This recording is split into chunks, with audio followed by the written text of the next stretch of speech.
Hi, everyone. Welcome back to the Break Vape podcast, episode 24. I'm your host, Tami Ernst. I hope everyone is doing fantastic. We have a really special episode today. I am joined with Stephen Barth. Hi, Stephen. Welcome. Can you tell everyone all about yourself? Thanks, Tami. Pleasure to be with you on the Break Vape podcast. And yes, I'm a professor at the University of Houston in the Hilton College of Global Hospitality Leadership. I've been there a little over 30 years. I teach leadership and law as it relates to the hospitality industry, hotels, restaurants, meetings, events, travel risk mitigation, things like that. I do need to clarify, I'm here today with my own perspective on things, not the university's. We always have to let people know that. And then I founded a small company called HospitalityLawyer.com. Think of us as Match.com for lawyers that want to represent the hotel and restaurant industry. Oh, that's interesting. And then we started several years back a program called Tobacco Free in 33, where we try to create awareness of people that use tobacco and vape products to be more mindful about the impact of that behavior on the people and or pets around them. So are you talking about generally like secondhand smoke when it comes to vaping? Second and third hand smoke when it comes, second and third hand vapor when it comes to vaping. You're exactly right. Well, let's get into that. That's, I think, a fascinating topic because there is so much, just not a whole lot of knowledge around whether vapes are damaging when it comes to secondhand vape smoke. And from what I have read, it leans towards that there is, and it kind of just makes common sense that if you're inhaling something that has, 2,000 chemicals in it, and then you're exhaling it around a child or another person or an animal or something, that they're going to get some parts of those chemicals. So I would love to hear your take on it. Well, I think you're exactly right first. We don't have a lot of research, certainly like we have on the tobacco dangers, but I think it's pretty clear, not just from a common sense perspective, which it certainly is, but I think the studies have shown so far a real significant impact on breathing capability. So asthma becomes more of an issue, and challenges in the just airways generally, and particularly when you think about children and or pets, right, that don't have the ability or the knowledge to move away from that, right? And I think the very unfortunate thing is a lot of the people that vape that I have visited with, they're just adamant that it's just water that they're expelling. Mm-hmm. But Tami, from your work, you know differently. Absolutely, yes. I heard that quite a bit. People think that it's just water vapor, and that could not be further from the truth. It's usually packed with nicotine or CBD or THC, and that comes along with chemicals like diacetyl and vitamin E acetate, and about 2,000 chemical compounds and heavy metals that are just shredding up your lungs and can lead to popcorn lung and a disease called EVALI, which I have a whole episode on, guys, if you want to go back and check that one out. So definitely vapes are not just water vapor. They are extremely harmful for you, extremely addictive, and harmful for the people around you. I think you're right, and that's why we created Tobacco Free in 33. We felt like there was kind of a void in the education aspect of people that vape and or smoke, mm-hmm. to let them know, look, it just doesn't impact you. If you're doing it around children, if you're doing it around pets, if you're doing it in a car, if you're doing it in a space like on an airplane, you are having a very negative effect on a lot of people in and around your life. And we just want people to take the time and stop and think about it. And hopefully it's another reason that they'll want to go down the path that you're advocating, which is, hey, let's find a way to kind of smoothly move off of this. if that's possible. It's completely possible. So I teach people how to quit vaping without white knuckling it. And we just get to the key core of addiction in the first place. Right. But it's interesting that you mentioned the airplane example, because you and I had talked before, and I have a friend who does not vape. She has never vaped, but she is aware that people vape in the bathrooms on airplanes. And it just really upset her that she knows that a chemical that she would not voluntarily inhale or take into her body is being recycled around an airplane, and she can't do anything about it. No, she's right to be upset about it. I know people that get enraged about it because it's an assault and what we call in the law a battery. It's the actual physical touching. So the assault is putting somebody in fear.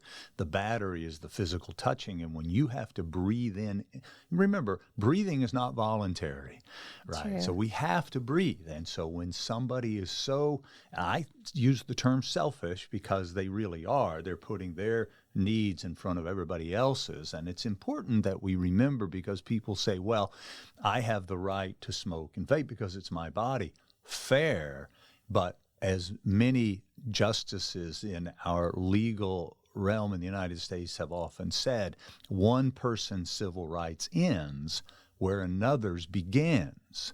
So if you smoke or vape, it's your absolute responsibility when you exercise that right that it does not encroach on anybody else's right, the right to breathe clean air and to not have those harmful chemicals in your body. So the airplane example is a great one. If people, and of course they're prohibited by law from doing it in the first place. Oh yeah, I think it's a risk of a $200,000 fine. And my friends listening, if you're, still struggling on your vaping journey or trying to quit, this is not coming from a judgmental place at all. I totally get it. I have been there with you. I know how tempting it is to vape in an area where you're not supposed to. So today we're just bringing a lot of education and awareness around the fact that it does impact other people. Yeah, and I think that's a fair point, and I think it's a good one that we keep reminding people that we understand the power of this addiction. We're here to create mindfulness and to facilitate the weaning off, as you said, in a very smooth way. But back to the airplane just really quickly. In addition, if you're discovered, the U.S. Marshals are going to meet you when the plane lands. Oh, that's terrifying. Oh yeah, no, you're coming off the plane. You're going to be charged with a federal crime. So there's a lot of reasons not to. And now there are some they're rather expensive today, but they're getting better and better and cheaper vapor monitors. I was curious about that because the current ones that we have in airplane restrooms, I think mostly pick up carbon monoxide and not so much vape smoke. Yeah. I could be totally wrong. I'm not totally sure about that. So don't go say, oh, I can vape in the bathroom. Tami told me it's okay. Yeah, no, it's not, for all the reasons we've talked about. Plus, they're starting to put these monitors in the restrooms on planes. Plus, they're putting them in hotel rooms, which is another significant area of abuse or violation of rules, because most hotels today, certainly in the United States, are tobacco-free and vapor-free, because the second and third hand tobacco smoke and vapor or marijuana, it'll stay in the cushions, it'll get in the walls, the ceiling, the draperies, and it just never goes away. Oh, that's really interesting with your background in hospitality. Yeah. So I would never imagine, can you expand more that these chemicals stay in fabric? Is that what you're saying, on pillows and things like that? They do. What? They get that's that whenever it's the lit end of the burning cigarette or the expelled tobacco out of the lungs of the smoker or the vape of the vapor, and that it doesn't just disappear. Now, vapor does go away faster than tobacco. It doesn't linger as long, but both will get absorbed in the materials in the guest room, and they will also seep through the walls. They'll go through the ceiling, they'll go through the floor. We've got to remember our eighth grade physics, right? So you've got gas, solids, and gases penetrate solids. So we know that, and that's why almost every hotel in the United States has gone away from allowing tobacco and they That's interesting. And there's a little side note here. I'm just having a visual in my mind. So I'm sure all of us have seen cigarette smoke and how it kind of lingers in the air for a couple of minutes. And as Stephen, as you were saying with vape smoke, it tends to go away quicker. However, for anyone who has seen vapes that have CBD or THC, if you really look at that kind of smoke, that does tend to linger in the air as long as cigarette smoke, I would think. Probably so. I don't know the facts about that, but I would imagine from a common sense perspective it does. And so, you can probably understand this secondhand smoke thing better, but that when we talk about, you've probably gotten to a car where somebody says, well, I don't smoke in my car, but they smoke outside, it gets in their hair, their skin, their clothes, then they get in their car, and that residue is transferred into the upholstery, the carpet, and the ceiling. And so you might get into a car, somebody that says, well, I don't smoke in the car, but it still reeks of smoke. And it's the same thing with vapor. Now, if the vapor is not flavored, it's difficult to determine that by smell. But when you breathe, if you're sensitive to it, you can tell. Wow, I wouldn't have thought, I mean, it's just like an extra level, an extra layer of taking it. Because it would seem, if somebody says, oh, I'm not going to smoke around you, I'm going to step outside, that's the end of it, nothing else to think about. But you're saying there's a whole other parameter to think about. Whole other parameter. So if you go outside and have a cigarette and you come in and hug your child, you're transferring that chemical residue to that child.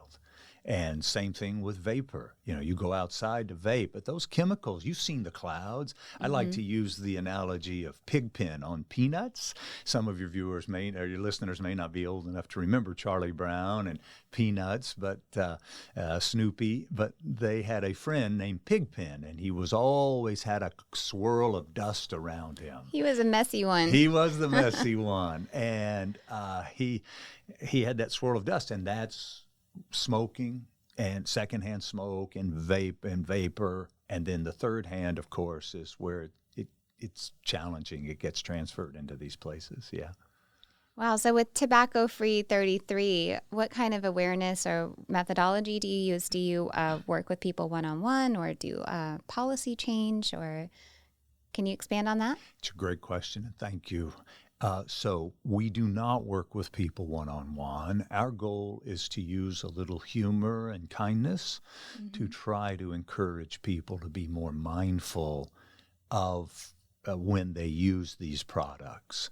And we're hopeful in the long run that being more mindful of the impact that their behavior is having on others will encourage them to reach out to people like you for assistance in stopping completely, because it can wreak havoc on people's lives. I mentioned children previously. I mentioned pets. It can really have a very harmful effect on those, and of course other people. If a parent smokes in a home, even as we talked about, if a parent goes outside and smokes or vapes, they come back in, they're bringing that second and third hand residue back into the home. So we like to encourage the users to be mindful that tobacco smoke typically can drift, we know, at least 50 feet, sometimes if the wind is right, up to 100 feet. Vapor, not so much, but it still drifts. We know that, and it carries those harmful chemicals to where other people are breathing.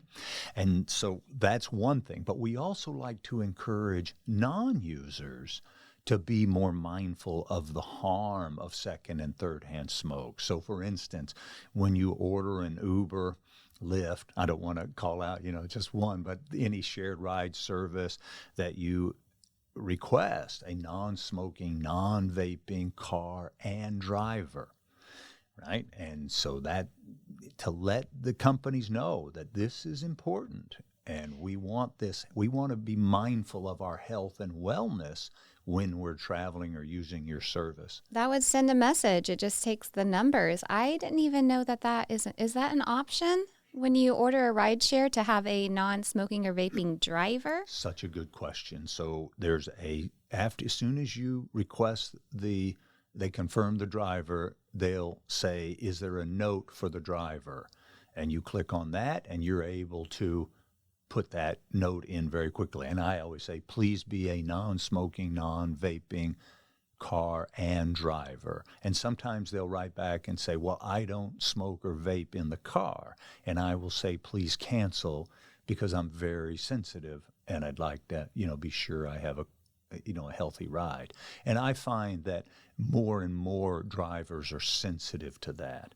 I've been pushing companies like Uber and Lyft to disclose when their drivers vape or smoke, even if they don't do it in the car, for the second-hand things that we talked about. But I haven't been successful with that endeavor yet. But Tami, we can do this kind of mitigation from the non-user perspective also in things like when you have a housekeeping service or maintenance, a repair person from whatever company that comes into your home, TV installation, whatever it is. If you're building a home, you don't want people that smoke or vape to be inside your home building it, because that just contaminates the air from the get-go. So I'm trying also to educate people of the ways they can focus on their wellness and health from the beginning, and to gently request of these companies, please be sure the people that work in my home do not smoke or vape. And I find that more and more companies today are much more sensitive to that. Because, Tami, as you know, there's a big wellness kick out there going on, not just in our own homes for air quality since COVID, but also when we travel. More and more business travelers and companies are being very mindful of the wellness of their employees when they travel for work. And so they're really pushing hotels and airlines to make sure the air quality is as healthy as it can be. Sure. I think that wellness rolls into social responsibility. And thank goodness, at this day and age, there's probably the biggest focus we've seen on mental health. And so much of addiction ties into that as well. And it all wraps up into wellness. So how else do you, I'm going to say, protect yourself on a daily basis? We are in Houston, Texas, which is a huge city, and we have smokers and vapors and pollution and all kinds of things. So you seem very sensitive to smoke, secondhand smoke, vape smoke. So just about your daily routine, how do you go about protecting your body? It's a great question. I'm probably one of the few people that still wears a mask from time to time. I don't as frequently as I used to, but certainly when I fly, I do. And I know you said day to day, I do fly a lot, so I'm going to throw that in there. Okay. If I do take an Uber or Lyft, like I mentioned, I request the non-smoking, non-vaping driver. Anybody that comes into my home, I ask them, I said, please be mindful of this. I live in a high-rise apartment that is totally tobacco and vapor free, even at the pool areas and in the garage space. And they're very good about holding tenants and guests and delivery people accountable to that. There aren't a lot of those, I discovered when I sold my home and I was looking for a place that would do that, but they certainly did. So I think it starts with that. And the more people request, a tobacco and vapor-free environment, then I think we're going to see a bigger movement to protect the people's right to breathe clean air. People have to remember, and ladies and gentlemen, like I said, if you smoke or vape, I understand why you do it. I understand that you feel like it's your right to do so, and I'm not suggesting it's not. But again, your right to smoke or vape ends where another person's civil rights began, and that's primarily the right to breathe fresh, clean, high-quality air. So we all have to be mindful and respect each other's rights, and that's one of the things I try to share with people often is that, hey, we need to think about this. So one of the reasons that it's difficult in an apartment area or shared housing with common walls, Tami, is because people smoke or vape and they don't realize that it's going through the walls and it's impacting other people. It's just like loud music. That can intrude on people's lives as well, and their civil rights to peaceful and quiet enjoyment of their home. And we have to realize that smoking and vaping is a similar intrusion. And I think the more people just request like you are and talk about it and ask for it, then the more people will get on board providing that kind of living space that you want or need. I haven't heard too much before about entire buildings that are smoke and vape free. That's amazing.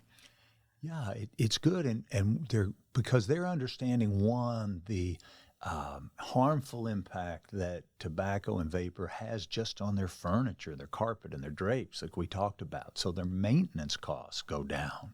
But also, if you think about the United States, what do we have? About a 13% smoking and vaping rate. I could be off on that number, but it's pretty close. There's been a lot more vaping lately, right? So the number could be going up a little bit, sadly. But you think about that. So if I have a building or if I have a hotel, well, that means 87% of my customers don't smoke or vape. So we're kind of, if I'm allowing that to occur, I'm really letting the tail wag the dog, so to speak. So, there's not a business out there in the world that doesn't want to please 87% of their customers, right? And so that's what we try to share with them. And getting back to that point, we are not infringing on the rights of people that smoke or vape. That we get it. You have the right to do that, but not when it negatively impacts other people.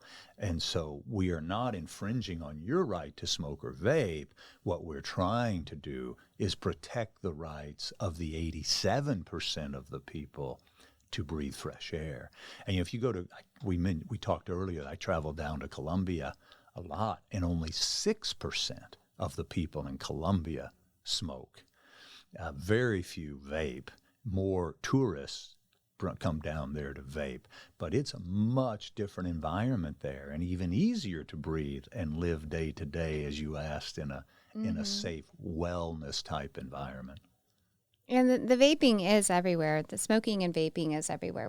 I was just showing Stephen actually the dashboard of this podcast before we jumped on the air, and we were going through the list of countries where people are listening, and we're up to 20 countries now all over the world where vaping has just become an epidemic. And I would like to know do you have any more insight on the physical negative effects of secondhand vape smoke? Well, I wish I had more, but the research is still coming. But we do know, and I hope it doesn't take more than this, but we do know that it has a powerfully negative impact on people's ability to breathe. And I think I've learned from you the popcorn lung. Lung. You told me about that, and it's frightening. And it's such a powerful addiction so quickly, especially with the young kids, with the flavors and things like that. It is a wicked addiction. It happens extremely quickly, and it is the most powerful, worst thing I've ever had the displeasure of trying to quit. Now I'm on the other side of it and know how to do it without white knuckling it. So I love to take other people there with me. What else does Tobacco-Free 33 do besides spreading awareness? Or what are some other ways that you do spread awareness? I'm just so interested in this. Sure. Yeah. In this cause. One of the things I was able to get involved in, and that kind of was the precursor to Tobacco-Free in 33, was to gently encourage the city of Houston and other cities where I've traveled that didn't have significant tobacco-free ordinances, trying to educate them about the negative impact of second and third-hand smoke and vape. So you'll notice that the Houston has expanded their tobacco ordinance in the last several years to include vaping. Anywhere smoking is prohibited, vaping is also prohibited. I've seen those signs start to pop up in the last couple of years. Popping up. We just, I was involved in a group effort at the University of Houston to make our main campus totally tobacco and vapor free. So that's another area that I try to participate in on the policy side. It's one thing to have policies, though, Tami. It's another. You have to enforce those policies gently, but at the same time, it's important to create awareness of those policies, whether it's in the city or on the campus. So we're working hard to do that. And then I'm trying now, my next initiative is to try to get Houston and or the entire state of Texas, although it's a little difficult right now with the political environment, to make the entire state tobacco-free and vapor-free in places of public accommodation. But I'm starting, at least trying to here in Houston, with patios of restaurants for the sake mainly of the employees, but also their customers. Yeah, it's unfortunate that people will go up. This is one of the things we do at TF33, Tobacco Free and 33. So we try to educate people that, hey, when you light that cigarette up one table away, other people are going to have to breathe that smoke in. It's not just you. So be mindful of that. Or vapor for that matter. And vapes, yeah. And it all starts with awareness. It does. So it's kind of our primary goal. I have a grandson. He's actually a French bulldog. His name is Franklin. It's my daughter's French bulldog, and we kind of made him a star on our Instagram with Tobacco Free and 33 because he's featured prominently in all of our memes about tobacco, and we also translated into Spanish all of our memes. So it's been a little slow going, as you might imagine, but we're slowly but surely building and getting an audience. Oh, that's fantastic. We have such a large Spanish-speaking community. And I guess rolling in the dog is where the humor comes in with the memes. It's what we try to do. We think people would much rather listen to a dog than to me. Stephen, I'm so glad that you can do that because on this podcast, it's always awareness and strategy about how to quit vaping. And it's not necessarily like the most ha-ha fun topic to bring about. And I like to joke and I like to have fun. So it's really nice that we can bring some humor into the podcast. Yeah, I think it's fun. Tell me something, though, if you don't mind. So you are an absolute expert when it comes to cessation of vaping, right? I've seen your work. I've seen your program. It's very cool. Thank you. Is stopping vaping like stopping other addictions? In other words, is the willingness to accept that you have an addiction, whether it's alcohol or drugs, or in my case, sugar. Caffeine. Yeah. My students will say, I'm not addicted to anything. Really? You like coffee? Every day. 3-4 times a day. How long have you been doing that? 5 years. Yeah. Yeah. So we've got some addiction issues. But have you determined that that's one of the first steps, like it is with alcohol or drugs or sugar, that you have to own it, that, okay, I'm addicted and I need help getting off it? Absolutely, 100%. And the first step to that is awareness, especially when it comes to a lot of our youth. And, we were talking earlier about the general consensus that vaping just isn't bad for you, or it's not as bad as cigarettes, which is completely false. And so it just starts with that awareness of, no, it is really, really harmful for you, for the environment, for the people around you. This is the list of ways. And then if somebody, I'm coming from the approach of maybe someone who is saying that, they don't have an addiction and vaping's not that bad. Well, when we really start to study it and get very, very curious about why they're vaping in the first place, then we can take that aspect of addiction, literally kind of take it out of your brain like a ping pong ball and set it on a table and analyze it and study it. And from there, we get to the root of why we have this addiction in the first place. And probably the biggest reason for how addictions are created is A, you're primal brain just wants dopamine. It wants dopamine hits. It doesn't care how you get dopamine or where you get dopamine, or that the way that you're getting it could be very bad for you. So any addiction in that sense could be over social media, could be vaping, could be smoking, could be drinking, over exercising, overworking, whatever your brain is doing that is detrimental to itself to get that dopamine hit. It's what it's going to do because it's geared to seek pleasure, avoid pain, and be efficient. And so you've got to get very curious about it and use your frontal lobe, your prefrontal cortex brain to really think about addiction and study it and analyze it. And from there, we can really get to the bottom of why somebody got addicted in the first place. And a lot of the time in the life coaching industry, we call this buffering. Buffering is just when you're doing something to avoid feeling a negative emotion. I see. Okay. And a lot of times vaping starts out as fun. It did for me. Mm-hmm. I mean, I was just at a very fun festival called, you probably know if you're here from Houston, it's called the Renaissance Festival. I am, yeah. It's a lot of fun. And I was camping out with friends, and I had really earlier on in life, like late high school, early college, I had smoked cigarettes and I had quit. And then I didn't smoke for years and years and years. And I was at this festival and someone handed me a vape that evening, and, we went on, had a great night. And in the morning, the vape was still in my hand, and it stayed there for years. And it got to the point where there was no little buzz anymore. It was not fun. It was setting a bad example for others around me. It was causing me to do things that society said you're not allowed to do.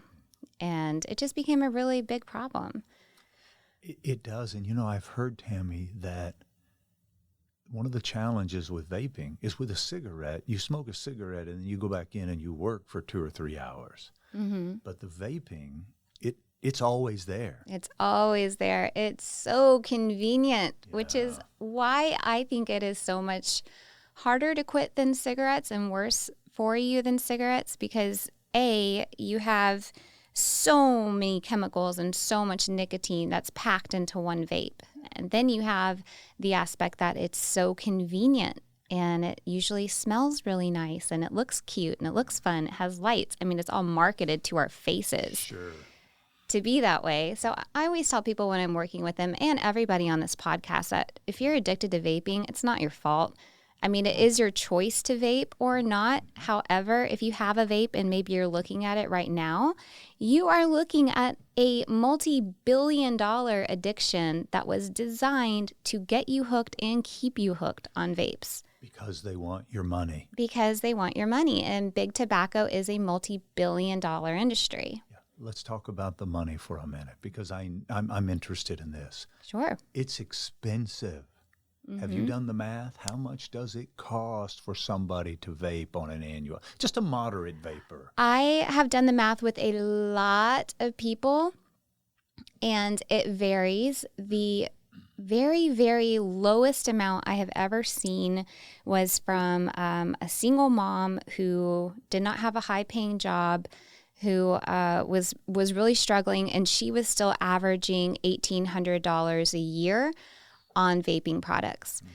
And then you take someone who can afford it more than that, and it just goes up from there. I mean, I had somebody average out what they had spent in 5 years on vapes, and it was like $25,000.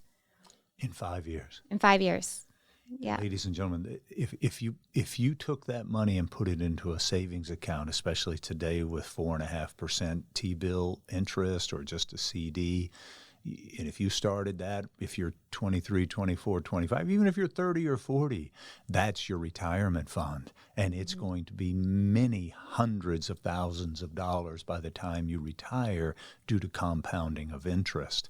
So another reason, if your health isn't enough, your financial success and stability and security is at risk when you put this money in the pockets of big tobacco and vaping companies. Tami, that's fascinating. I didn't know those numbers. Those are big numbers. I didn't realize vaping was that expensive. It's extremely expensive. And so that's I actually on the podcast before, I think I have an episode, you guys, called Show Me the Money. I'll have great to. Name. Great I can name. look it up and see exactly what episode that is. And on that episode, I asked everybody to go through and add up what they've been spending on vapes a day, a week, a month, a year, 5 years, and I believe 10 years. And the numbers I got back were just astonishing. Wow. And this is research straight from the people that are spending it. Yes, this is straight from the listeners of this podcast who are all over the world and who emailed in their unique answers because everybody's different. Sure. I'm going to look up that episode number real quick too because I don't know it off the top of my head, but it's a good practice for everyone to do. Look it up. It would be interesting to see the comparison between what people spend on tobacco products versus what they spend on vaping products. I don't know if that I'm sure it's been done. I don't know, but I would be interested to know if it's as costly as tobacco. That's kind of a hard one to guess at simply because with tobacco you have well, I guess you could break it up into dip or snuff or cigarettes. Oh, good point. When you're using tobacco. And then also when you're using vapes, you can break it up into nicotine vapes, zero nic vapes, actually, which I do not recommend, THC vapes, and CBD. So you kind of have different areas. And you can go from a handheld little disposable vape, which are usually like $20-something, or, a big device that you charge and fill with your own e-liquid. So there's a lot of different variables. It's a little bit more complex than just buying a pack of cigarettes. So Show Me the Money, you guys, I just looked it up. It was episode 11, and that was back January of 2023.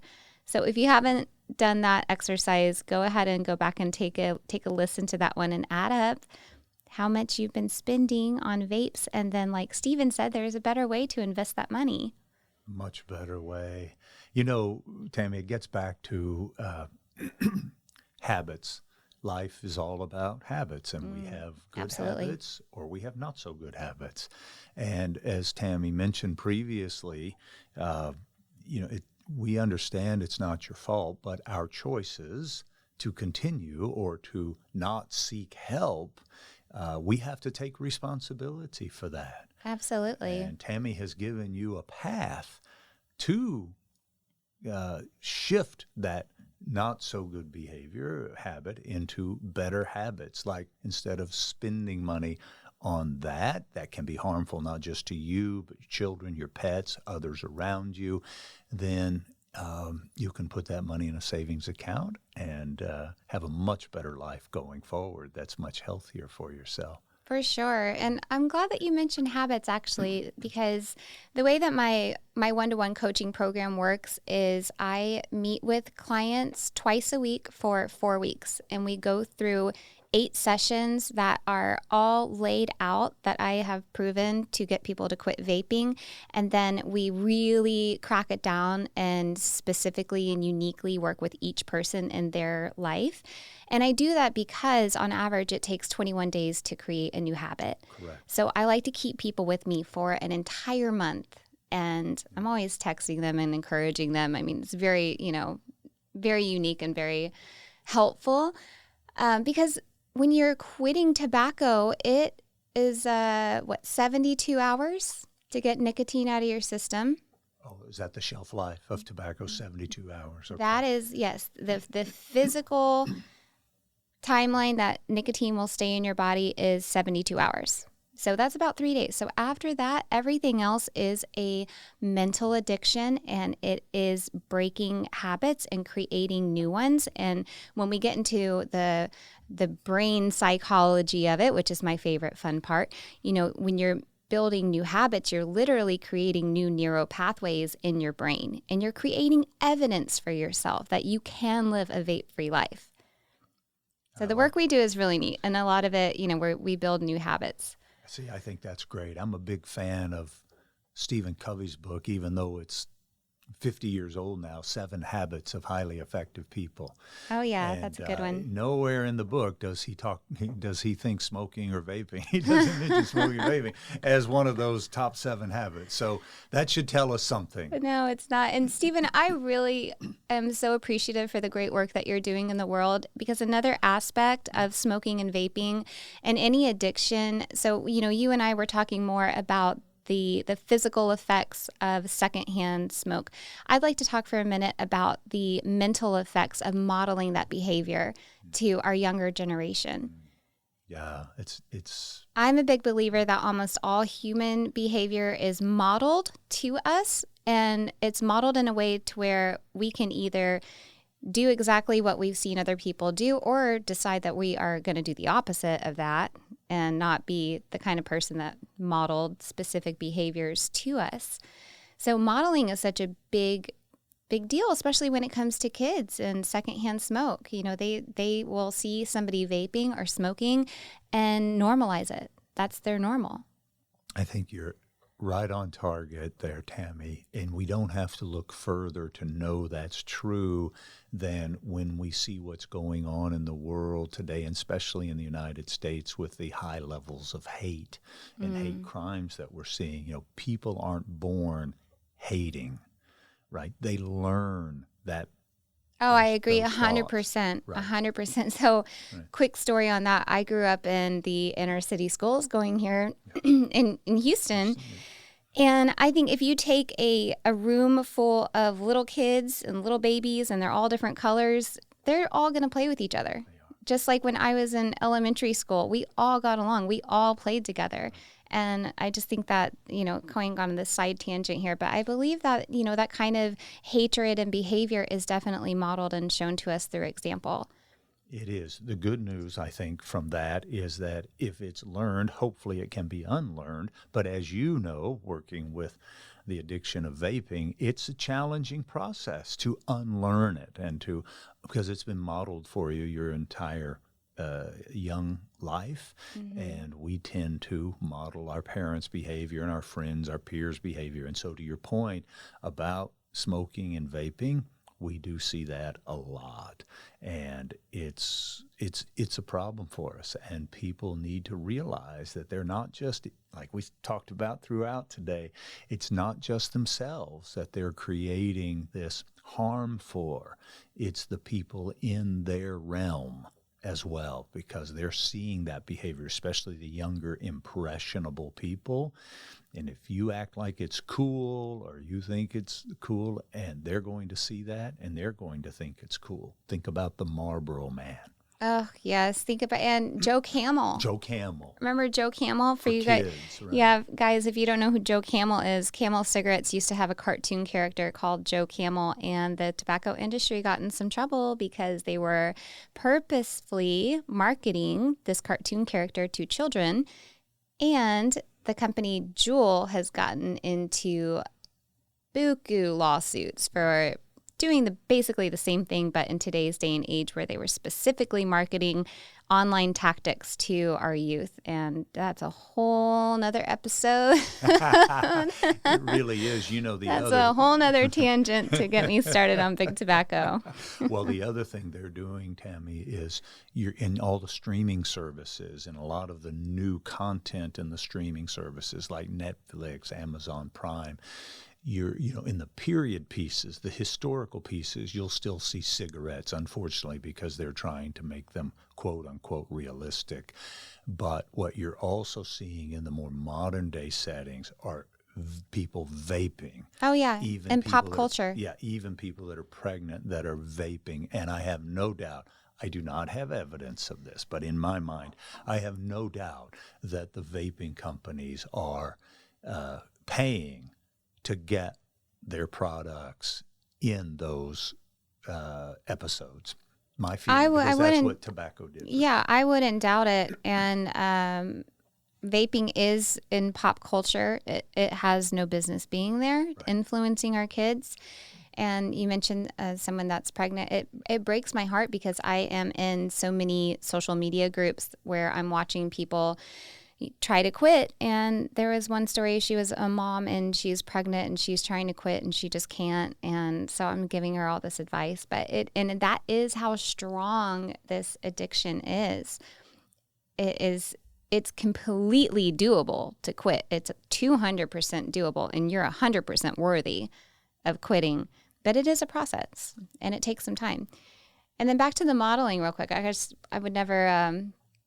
I'm just wondering, when it came to cigarettes back in the beginning, I think a lot of people really didn't know yet. We didn't have the scientific evidence of how bad it is for you. So I grew up in a family where my grandparents would smoke cigarettes in front of me as a little kid, and I liked the smell. I actually did. Like right when the cigarette was first lit, I can remember being like 4, 5, 6 years old and enjoying that smell. So come to wonder why I started smoking cigarettes later on. You know, it's the same thing with vaping, but now we know, guys, right? We're spreading awareness and from a loving place, not from a judgmental place, but we know that modeling vaping and doing it around others is perpetuating a really unhealthy habit and an addiction. I think you're absolutely right about that. Mindfulness. It's the key. It is. And there's, another little opinion I have about vaping too is when you're modeling your behavior to other kids, or to little kids.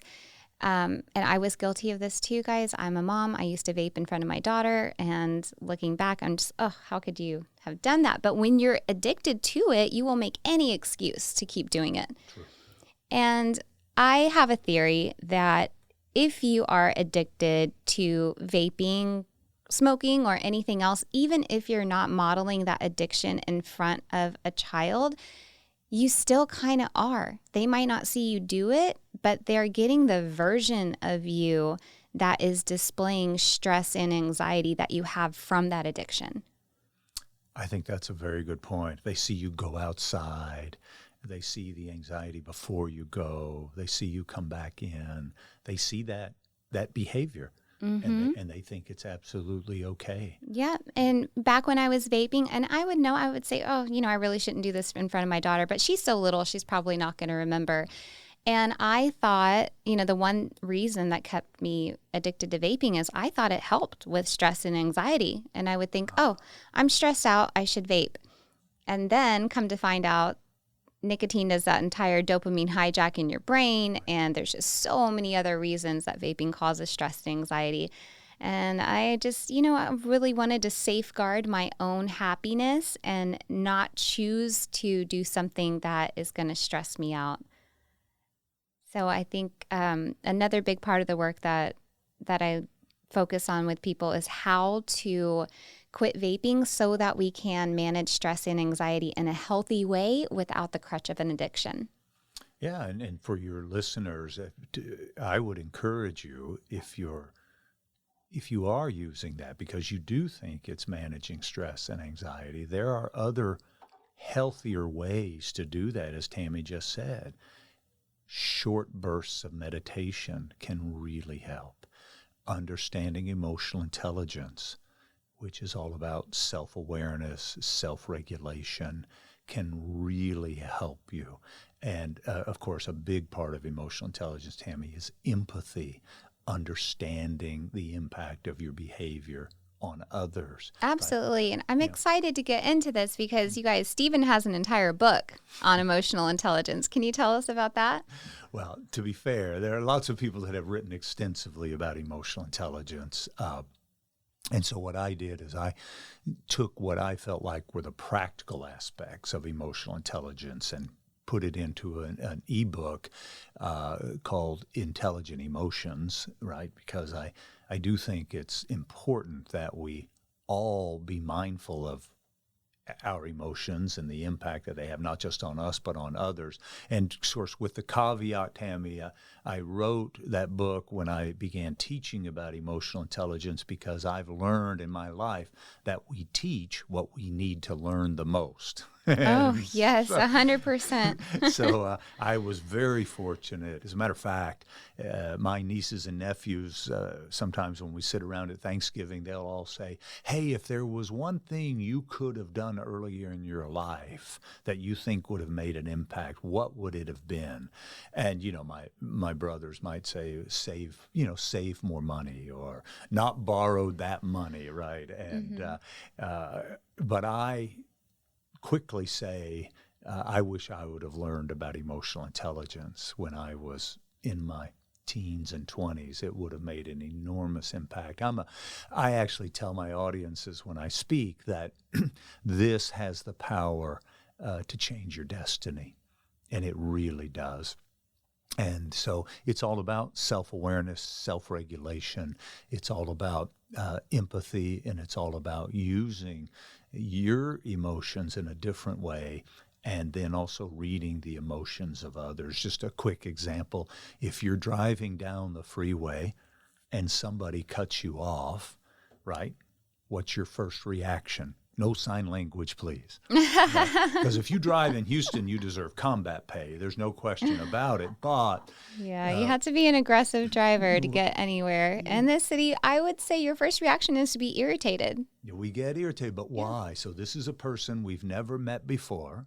We're never going to meet them again unless we chase them down, which we don't want to do. No. Right? But if we don't react, you see, that's the key. If we do react, we've let this unknown person knock us off our peace and productivity. If we don't react and we just continue on down with our day, what happened?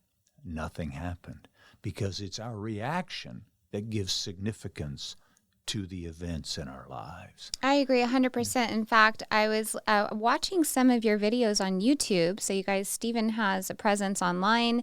He has some YouTube videos that you can watch about emotional intelligence. And there was one that just made such great sense. And I believe you were speaking in front of a large audience, and you were asking them if anyone actually has the power to make you angry.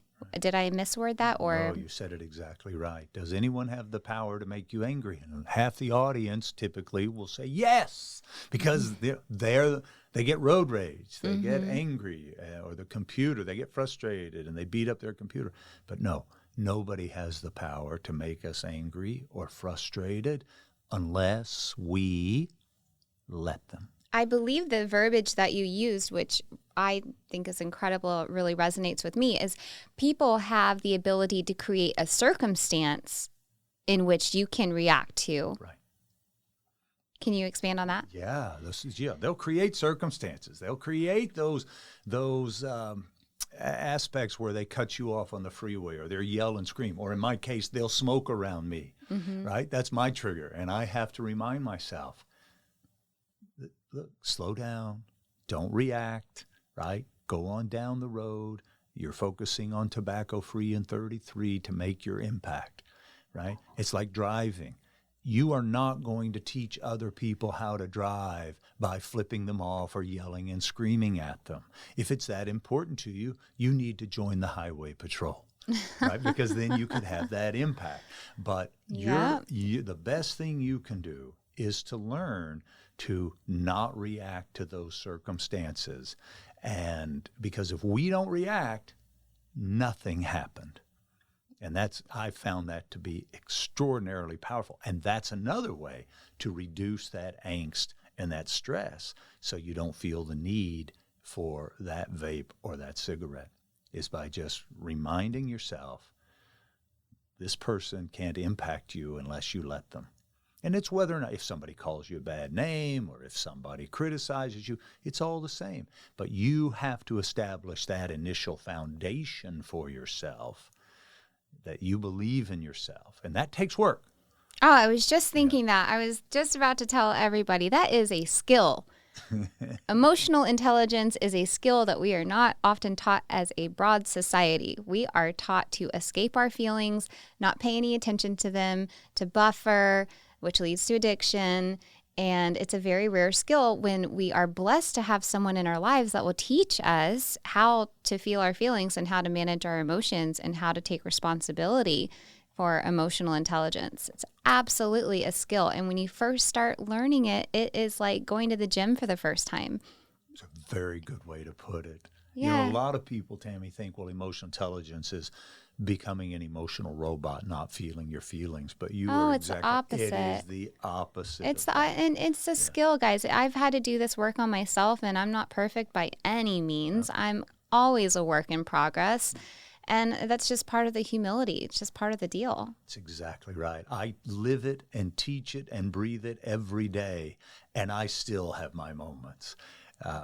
But I continue down the path because I'm absolutely convinced it is one of the healthiest lifestyles I have ever found.